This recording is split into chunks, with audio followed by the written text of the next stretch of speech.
Susana nació en Colombia, en un pueblo llamado Maceo en el departamento de Antioquia el día 13 de diciembre de 1987. Su madre tenía apenas 16 años cuando nació. Su padre era 22 años mayor que su madre. Esa relación no fue muy buena, pero esa es otra historia. Cuando Susana tenía 6 meses, su madre decidió abandonarla y la dejó a cargo de sus abuelos maternos, donde vivió hasta los 4 años. A partir de ahí comenzó el calvario, porque no tuvo nunca una familia estable, siempre estaba de casa en casa de familiares. Entre ellos estaban su abuela paterna y su madrina de bautizo. Cada familia la aguantaba hasta donde podía. A los 7 años, durante una temporada que pasó con sus abuelos maternos, la niña fue con el abuelo a sacar agua de una quebrada cercana para el uso doméstico, y aprovechando la soledad, el hombre cargó a la niña, levantó su blusa y lamió sus pechos. Al llegar a casa, la niña se lo contó a su abuela, pero ella la trató de mentirosa. Solo su tía y una maestra de la escuela parecieron creerle, pero no hicieron nada al respecto. Durante el tiempo que estuvo con su abuela paterna, la niña fue rechazada y, cuando salieron del pueblo y se fueron a vivir a la ciudad, la abuela le escondía la poca ropa buena y los zapatos para no sacarla a ningún lado, como si se avergonzara de ella. Y, como si fuera poco, uno de sus tíos se satisfacía rozando sus partes en la entrepierna de la niña. A sus escasos 7 años, ya su inocencia había sido profanada por 2 hombres que debieron cuidarla y llevaban su misma sangre, lo que aumentaba en ella su sentimiento de desprotección y diezmaba su autovaloración. Su tío, el abusador, tenía una frutería en la parte delantera de la casa y, en una ocasión, la niña tomó 2 uvas y se las comió. Lo que la abuela vio como un robo y aprovechó para descargar en ella toda su ira. La golpeó tan fuerte que la niña no paraba de llorar y la golpeaba aún más fuerte para que se callara. Al ver que los golpes no daban resultado, introdujo los dedos en la garganta de la niña para callarla y continuó golpeándola hasta que su tío, el dueño de la frutería, intervino para frenar la violenta escena. Después de ese episodio, el padre de Susana tomó la decisión de regresarla con su abuela materna. Para ese entonces, la niña ya tenía 8 años, pero en casa de sus abuelos maternos las cosas no iban mejor.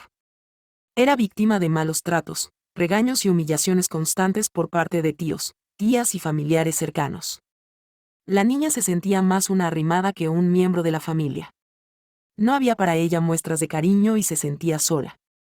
La única persona que mostraba algo de interés en ella era su abuela y su padre, que la visitaba una vez al año, el día de su cumpleaños, y le llevaba algún regalo. No le demostraba afecto, pero decía que la quería. A sus 9 años le dieron la noticia de que su padre había sido privado de la vida por un grupo paramilitar en el Urabá antioqueño, pero la niña no sintió ningún tipo de emoción, se quedó en blanco al recibir la noticia. Al fin y al cabo, con él o sin él, su vida parecía ser un infierno interminable. De su madre, durante ese tiempo Susana nunca supo nada. La volvió a ver cuando tenía 15 años y se volvió a encontrar con ella cuando ya tenía 29 años. Unos meses después de la muerte de su padre, llegó la noticia de que a Susana le correspondía un monto considerable de dinero como herencia, pero al ser menor de edad, una tía materna se ofreció como albacea e hizo todo lo necesario para que le entregaran el dinero. Mes a mes, la tía mandaba una cantidad mínima de dinero para la manutención de la niña, le compraba ropa de segunda y nunca dijo el monto de dinero que recibió, argumentando que eso era lo que el padre había organizado. Susana nunca comprendió ni preguntó nada y nunca se quejaba, pues a su corta edad no le parecían importantes los asuntos de dinero. Cuando Susana ya cumplió 13 años, una tía que tenía cierta discapacidad mental vivió con ellos. La tía conoció a un señor que le doblaba la edad, con quien inició una relación. El novio de la tía comenzó a visitar frecuentemente la casa y, cuando empezó a quedarse a dormir, comenzó a ganarse la confianza de la niña con dinero y dulces, para poco a poco empezar a tocarla en sus partes íntimas. No contento con eso, se lo contó a un vecino de otra finca. El rumor llegó a oídos de los abuelos de Susana, pero ella nunca supo si le reclamaron o no, porque el hombre continuó haciéndolo. En ese entonces, Susana no sabía si estaba mal o bien, porque a ella nunca le hablaron del tema y nunca dijo nada, pues la vez anterior, cuando contó lo que había hecho su abuelo, solo había sido juzgada por su abuela y tratada de mentirosa. Al cumplir 14 años, Susana fue llevada a cuidar el posparto de su tía, la que tenía la discapacidad mental, quien ya se había casado con el hombre que había manoseado a Susana. Esta vez, El ahora esposo de su tía intentó llegar más lejos y se puso sobre ella mientras la niña dormía, pero en esta ocasión la niña se defendió y le dio una patada mandándolo al piso. La tía de Susana pareció no enterarse, aunque dormían en el mismo cuarto. Sin embargo, debido a su discapacidad cognitiva, probablemente no hubiera hecho nada.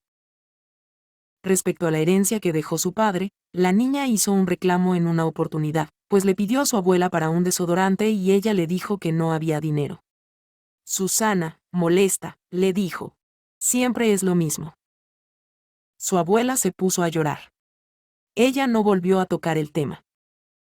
Cuando terminó la primaria, Susana ya tenía un poco más de 15 años y empezó la edad de la rebeldía. Comenzó a tener novio escondidas, a salir y a tener relaciones sexuales sin sentido, porque la verdad no sentía ningún placer, solo buscaba compañía y algo de afecto. Pero, aunque vivía de fiesta en fiesta, seguía sintiéndose inmensamente vacía. Cuando su abuela se enteró de sus andanzas, le dio una cachetada. Una tía habló con la abuela para que le dieran algún método anticonceptivo, pero la abuela puso el grito en el cielo y dijo que eso era para que se volviera peor. Debido a que terminó la primaria a una edad tan avanzada, Susana entró a la escuela nocturna para hacer la secundaria y se hizo amiga de una proxeneta. Esta mujer le daba sustancias que Susana no tenía idea de qué eran, pero la desinhibían a tal punto que vendía su cuerpo y su amiga se quedaba con la mayor parte del dinero, pues era la que conseguía a los clientes. Estuvo haciendo esto por 4 meses. En ese entonces, había paramilitares que eran Dios, ley, jueces y verdugos en el pueblo de San José del Nus y, al parecer, Susana se había metido con alguien que no debía. Uno de los jefes la buscó, le puso un arma en la cabeza y le dijo que se fuera del pueblo o si no perdería la vida. Susana logró salir gracias a que sus abuelos abogaron por ella. Se fue a Puerto Berrío, un pueblo cercano, y allí conoció a un hombre con el que tuvo una relación corta y quedó embarazada. Cuando él le preguntó si estaba embarazada, ella le dijo que no, porque no estaba pensando en una relación seria en ese momento. Siguió con la fiesta, porque sentía que eso era lo único que le daba felicidad y, la verdad, nada le importaba. Se fue a otro pueblo y siguió vendiendo su cuerpo porque, desafortunadamente, era lo único que sabía hacer. Pero era tan ingenua que no sabía sobre métodos de anticoncepción. Su abuela la había criado con una venda en los ojos. En realidad, no sabía nada de la vida y tampoco cuál sería la tarifa justa como pago por prestar su cuerpo. En este nuevo lugar, también había presencia paramilitar y, una vez más, estuvo a punto de perder la vida. Entonces, regresó a casa de sus abuelos maternos ya con 3 meses de embarazo, pues en medio de todo, sus abuelos nunca le dieron la espalda. Antes de nacer su hija, Susana conoció a otro hombre e inició una relación. Rápidamente se fue a vivir con este hombre, que resultó ser un maltratador. La sometía a humillaciones y Susana le tenía mucho miedo. Vivían en una zona muy fría y este hombre no le permitía calentar agua para bañar a la bebé y la obligaba a acostarla en una cobija gruesa en el piso de tierra con ratas alrededor. Pero Susana estaba tan aterrorizada que era incapaz de hacer algo. No podía hablar con nadie, ni salir a la tienda y menos que algún hombre se atreviera a saludarla. Pero un día ella tomó valor, cansada de los malos tratos y movida por la necesidad de darle una vida mejor a su hija, y se fue. Pero ya estaba embarazada de nuevo. Cuando regresó a la casa de sus abuelos, la convencieron para que le dijera la verdad al padre de su hija. Y ella obedeció. Sus tías comenzaron a juzgarla, criticarla y decirle que tenía que trabajar para aportar en casa y mantener a sus hijos, y ella prometió que lo haría. Su abuela le iba a cuidar a los niños para que pudiera trabajar, pero se enfermó y, aparte de eso, sufrió una caída y se fracturó un brazo. Así que el sueño de trabajar, aunque fuera de mesera, se terminó sin haber empezado. Con apenas 17 años, una bebé de 1 año y otro a punto de nacer, se dejó llevar por la desesperación y encontró la manera de quitarle a su tía la tarjeta del banco donde estaba lo que quedaba de su herencia, que eran alrededor de 10 millones de pesos, o $2.500 al día de hoy. Dejó a la bebé con una amiga, se fue al pueblo y empezó a gastar en todo lo que le habían negado, ropa, zapatos y comida. Ella pensaba que era mucho dinero y jamás se acabaría. Al nacer su hijo, Susana se enteró de que el padre de su hijo y su tía, quien administraba el dinero de su herencia, tenían una relación y juntos se pusieron de acuerdo para quitarle al niño, y ella no tuvo cómo defenderse. Por otro lado, Pensaba que su hijo estaría mejor sin ella y dejó las cosas así. Aceptó perder a su hijo, pues no tenía trabajo para mantener 2 niños, y ya se había gastado todo lo que había podido sacar de la cuenta que le manejaba su tía. Pasó un tiempo y Susana conoció a otro hombre. Era mucho mayor que ella y ella confiaba que podría ser más maduro. Poco tiempo después de conocerlo, se fue a vivir con él. Era un vendedor ambulante que ganaba poco dinero, pero era agradable y muy bien parecido. Susana estaba obnubilada y no le importaba que la economía era bastante precaria. Ella pasaba necesidades mientras su tía, la que manejaba su herencia, vivía a sus anchas. Para ese momento, Susana ya había cumplido la mayoría de edad y, un día, la tía la llamó y le dijo que viajara a Medellín, que era ahora el lugar de residencia de la tía, porque le iba a entregar la tarjeta del banco y los papeles de la herencia. Pero había algo extraño en ese asunto. Hasta ahora, la tía se había negado rotundamente a darle dinero, incluso para estudiar, y ahora la llamaba de la nada para entregarle todo voluntariamente. Pero Susana accedió y le contó a su pareja. Él, sabiendo que estaba la herencia de por medio, consiguió dinero prestado para viajar desde el pueblo donde vivían a la capital a encontrarse con la tía. Al llegar a la ciudad, Susana, su nueva pareja y su bebé se hospedaron en un hotel y Susana llamó a su tía para avisarle que había llegado, esperando que la tía le diera la dirección de su casa para ir a recoger los documentos. Pero la tía la citó en otro lugar, cosa que era a todas luces muy extraña. Pero una vez más, Susana accedió y, cuando ya estaba en el punto de encuentro, llamó de nuevo a su tía para avisarle que ya estaba en el lugar y le dijo que ella estaba ahí con su nueva pareja. En ese mismo instante, la tía cambió por completo su decisión de encontrarse con ella, le dijo que no le iba a entregar el dinero y colgó. Susana insistió y llamó de nuevo, y trató de explicarle a la tía que no tenía dinero para comer ese día ni para regresarse al pueblo, pero la tía, con toda frialdad, le contestó, a mí no me importa, cómase una mierda y colgó de nuevo. Después de ese suceso, Susana empezó a pensar que tal vez su tía no iba a entregarle el dinero, sino que la quería sola en ese lugar para hacerle algo malo. Pero el que su pareja supiera todo y estuviera con ella en el lugar le arruinó los planes. Ese día, Susana y su pareja pidieron limosna para poder regresar al pueblo. Y, al volver, su pareja le ayudó e iniciaron un proceso legal para que la tía le entregara los 50 millones que aún tenía en su poder. Pero, lamentablemente, Susana permitió que su pareja manejara el dinero porque tenía miedo de malgastarlo como había hecho con la cantidad anterior, y él se gastó hasta el último centavo. Cuando se acabó el dinero, se acabó el amor y Susana, sola, sin profesión, sin dinero y necesitando mantener a su hija, volvió a la prostitución. Pero esta vez estaba más agobiada, más triste, más vacía y empezó a consumir alcohol y sustancias para mitigar su dolor. Un tiempo después, en el bar donde trabajaba, conoció a otro hombre. Era un sicario y ella lo sabía, pero estaba tan necesitada de sentirse amada y protegida que no le importó.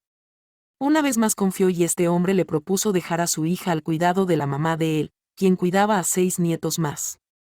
En ese entonces, su hija tenía solo 5 años y en esa casa no le daban ni cepillo de dientes, le tocaba cargar agua, leña, aguantar hambre y los malos tratos de la suegra de Susana y de los otros niños, mientras Susana trabajaba y mandaba mucho dinero para que a su hija no le faltara nada y de paso mantenía a su pareja.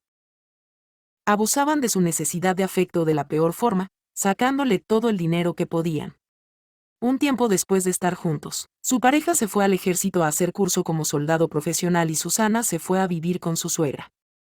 Pero continuaba en su trabajo para llevarle a él todo lo que le pedía cuando iba a visitarlo. La suegra la trataba de una forma déspota y denigrante, la insultaba todo el tiempo y le exigía hacer las labores de la casa, que eran bastante pesadas, pues vivían en una zona boscosa y no había agua potable ni energía eléctrica. Susana debía cargar agua del río, recoger leña y pilar arroz. Cuando se cansó de la vida en el bar, dejó de trabajar, pero sin sus ingresos la comida en la casa era de mala calidad, casi siempre era un plátano frito con café, porque ahora el único ingreso era lo que recibía su pareja en el ejército, pero era la suegra la que tenía la tarjeta y disponía del dinero. La suegra leía el tabaco y le clavaba alfileres. Susana estaba segura que le hacía brujería. Cuando llevaba casi 3 años en esa situación, Susana intentó dejar la relación, pero su pareja la amenazó con hacerle daño a su hija, y entonces se quedó. Un tiempo después, descubrió que el hombre tenía otra pareja y que estaba embarazada. Se fue como loca a decirle a su suegra y la respuesta de la mujer fue: esas son cosas que las mujeres debemos pasar. Y por primera vez, Susana tuvo valor para contestarle: esas cosas las pasa usted, porque yo no, y dígale a su hijo que me mande para los pasajes, que yo me voy de aquí. Y una semana después, Susana estaba de vuelta en su tierra, solo con las maletas de ropa y sin un centavo en sus bolsillos, pero dispuesta a iniciar de cero, a trabajar en lo que fuera necesario, a aprender, porque sabía que si había podido trabajar como una mula donde su suegra, podía con lo que fuera. Una prima le dio trabajo en una finca y la jornada era de 4 de la mañana a 9 de la noche, haciendo absolutamente todo el quehacer y sin derecho a prestaciones sociales, por 200,000 pesos al mes, que son alrededor de $50. Pero tenía techo y comida para ella y su hija. En ese lugar, siendo explotada laboralmente, duró un año y, al salir de allí, fue a trabajar a otra finca donde conoció a un buen hombre, trabajador y honesto con el que inició una relación.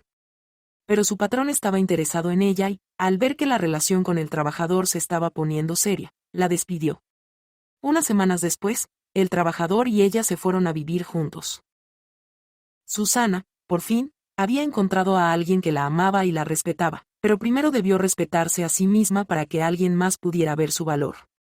Pero aún faltaba recibir un golpe que jamás esperó. Cuando su hija cumplió 13 años, le confesó que su expareja, el ex sicario y ahora militar, había abusado de ella cuando tenía 8 años. Susana se volvió loca de dolor y coraje, lloró amargamente por varios días y se dio cuenta de que el abuso sucedió cuando ella intentó dejar a su expareja por primera vez y él la amenazó con hacerle algo a su hija. El desgraciado lo cumplió. Esa noticia empañó la felicidad que Susana estaba viviendo en su nueva vida. Pero ahora ella y su hija debían seguir avanzando. Han pasado 11 años desde que inició su relación con su actual pareja. Han trabajado hombro con hombro para subsistir, se casaron hace menos de un año y llevan una vida tranquila y feliz. La última vez que Susana vio a su hijo fue cuando el niño tenía 4 años. No hay nadie que le dé razón de él, la única que sabe dónde está es la tía que manejaba su dinero, pero por el odio que le tiene no ha querido decirle nada.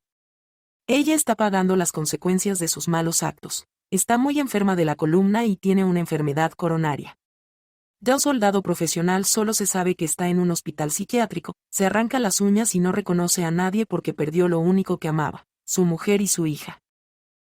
La hija de Susana ya tiene 19 años, trabaja, vive sola y está a punto de entrar a la universidad. Gracias a Dios, llegó una gran mujer a la vida de Susana que le dio las bases para empezar a sanar todo el dolor que había en su interior, porque fueron 8 años de llanto, culpa y sufrimiento.